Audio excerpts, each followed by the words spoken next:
A noite vem, uma tempestade atinge o barco. Enquanto isso, Jesus está sobre o monte, orando sozinho. Os discípulos lutam contra as ondas, sem saber que Jesus estava ali perto.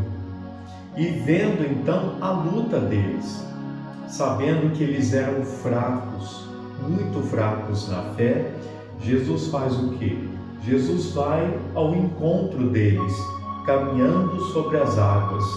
Então, Jesus, ao atravessar o mar, que significa que quantas vezes achamos que nós estamos sozinhos, nós estamos remando no mar da vida sem a presença de Deus, Deus nos surpreende, Deus vem ao nosso encontro. Até poderíamos dizer que aquele que fez a multiplicação dos pães e tantos milagres, ele precisaria sair de onde ele estava para cessar o vento? Não. Mas Deus achou necessário marcar-se e se fazer presente, porque nós somos assim. Nós muitas vezes temos a necessidade da presença de Deus, não é? E então a gente vê que todos nós seres humanos temos a necessidade de ver sinais. Por isso que os milagres existem. Os milagres não são um fim em si mesmo, mas os milagres são apenas sinais que nos apontam para a direção. E Jesus, ele quer o quê? Nos mostrar que ele não nos abandona e de que ele é o nosso Salvador e que ele não veio apenas para dar alguns sinais para dizer que ele está presente na nossa vida. Não, ele não faz os milagres como um fim mesmo, em si mesmo, mas ele veio para mostrar para nós que ele é Salvador e que ele jamais nos abandona. Não é?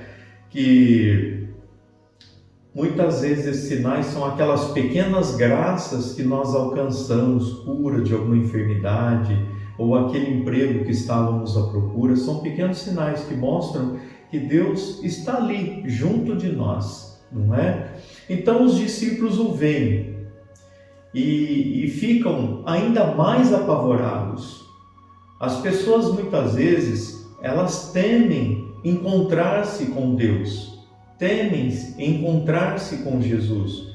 Por quê? Porque muitas vezes as pessoas ainda têm aquela mentalidade de que Deus, de que Jesus, ele vem para nos punir, vem para nos castigar. Então algumas pessoas ainda têm medo de Deus e precisaríamos ter amor por Deus, ter fé em Deus. Então é natural em muitas pessoas ter esse medo quando vê Deus, porque nós nos reconhecemos sempre pessoas pecadoras, não é? Como diz os livros de Santa Teresa d'Ávila, nós precisamos equilibrar dentro de nós as paixões desordenadas, essas tempestades que muitas vezes nos desequilibram dentro de nós. E esse aí é um ponto que leva as pessoas a se distanciar de Deus, quando elas se veem, olham que são muito pecadores e têm medo de se aproximar de Deus. Mas Deus não é assim. Deus não veio para condenar, Ele veio para abraçar a humanidade, Ele veio para vir ao nosso encontro, Ele veio para dar a vida por cada um de nós. Deus não é vingativo, Deus não contabiliza as nossas faltas para depois nos punir, nos castigar. Olha para você ver o nível de espiritualidade que Pedro tinha, que muitos da maioria de nós não temos. Mal deixamos nossa família para assumir compromissos na comunidade, ou então estamos sempre atarefados para ajudar mais a nossa comunidade, servir mais a nossa comunidade. E mesmo assim, Pedro afunda. Olhe para vocês verem, preste bem atenção. A própria Santa Teresa d'Ávila dizia que o que nos leva a afundar podemos ter um nível de oração muito grande, podemos ter uma contemplação muito grande. Santa Teresa, com toda aquela mística, ela dizia que ela precisaria se santificar mais, porque as suas paixões ordenadas poderiam te desencaminhar ela ainda dessa estrada, dessa caminhada com Deus. Dia dos Pais, domingo aí, Dia dos Pais, né? Temos que rezar muito por vocês, pela família. Vocês rezem muito por nós, Padre, porque todos nós muitas vezes corremos o risco de nos esquecermos de que nós precisamos nos converter e que acalmar as tempestades aqui dentro das paixões ordenadas. Podemos ter um maior nível de oração, de fé, mas temos que tomar cuidado com a nossa fraqueza. O dia que nós nos esquecermos que somos pecadores e que precisamos de salvação, nós afundamos. É verdade, eu digo isso muitas vezes, que a nossa vida consiste em uma luta. Um dia a gente cai, um dia a gente fracassa, um dia as tempestades nos envolvem e a gente não pode desanimar. É a perseverança de Pedro que leva ele a seguir, a vencer as tempestades em volta dele e seguir em frente na direção de Jesus, não é? E agora que vem a parte mais linda, gente, mais linda deste evangelho, que é quando Pedro, ele olha para Jesus e diz assim: Senhor, socorre-me, Senhor, salva-me. Eu digo isso todos os dias da minha vida.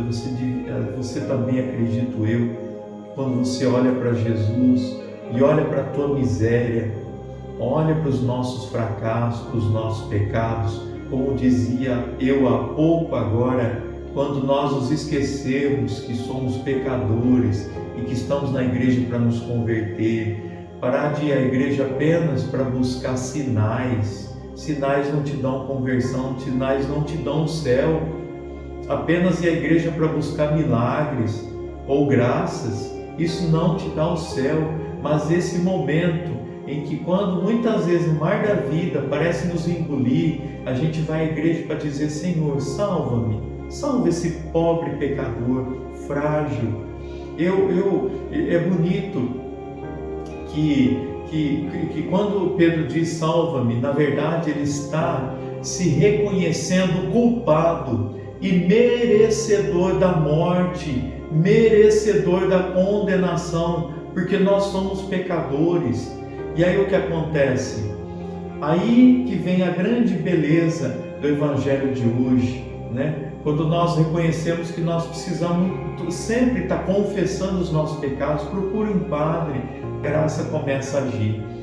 Deus vai fazer cada um de nós descermos do nosso barco da confiança.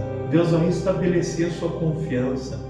E aí vem o próximo passo, ir ao encontro dele, que é reconhecer que só Ele salva.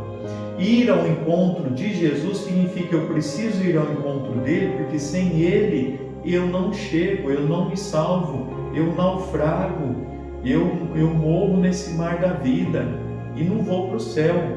Então é bonito ver que só Ele, só em Jesus que há salvação.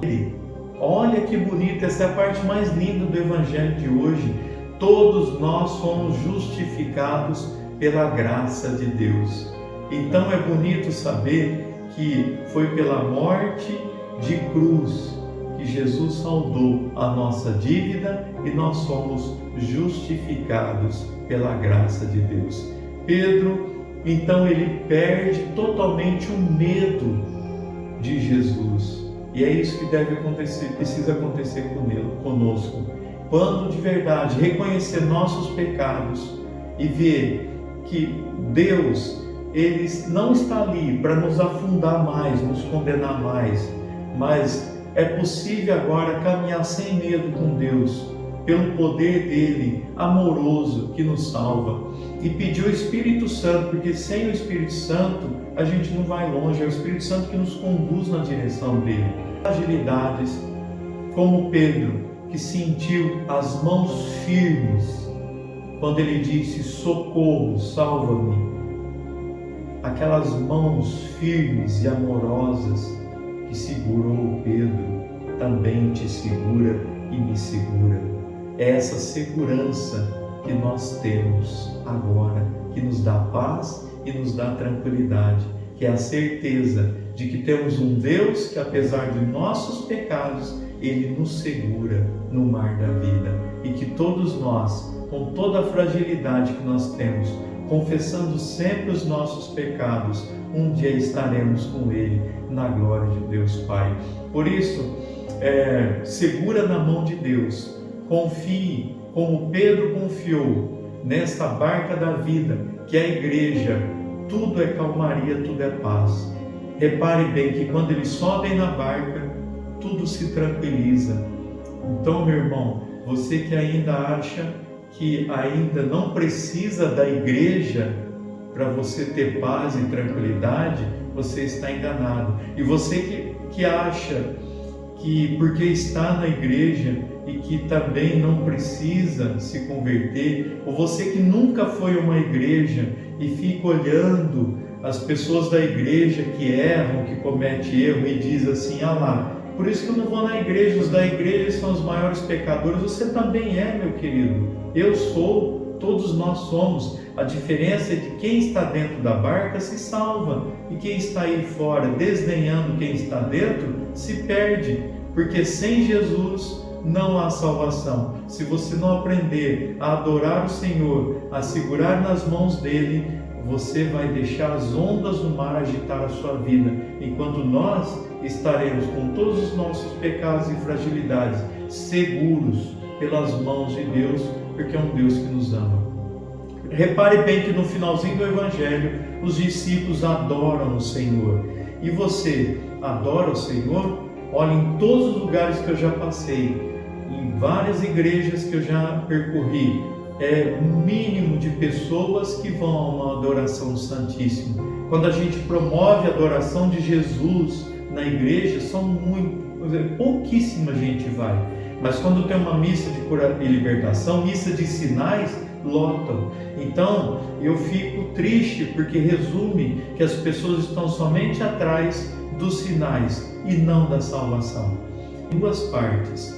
Agora, porque o nosso horário é muito pequeno, não temos como transmitir toda a matéria. Então será realizado agora para você ver e acompanhar, e também domingo que vem. Tenham um bom dia a todos, que Deus abençoe.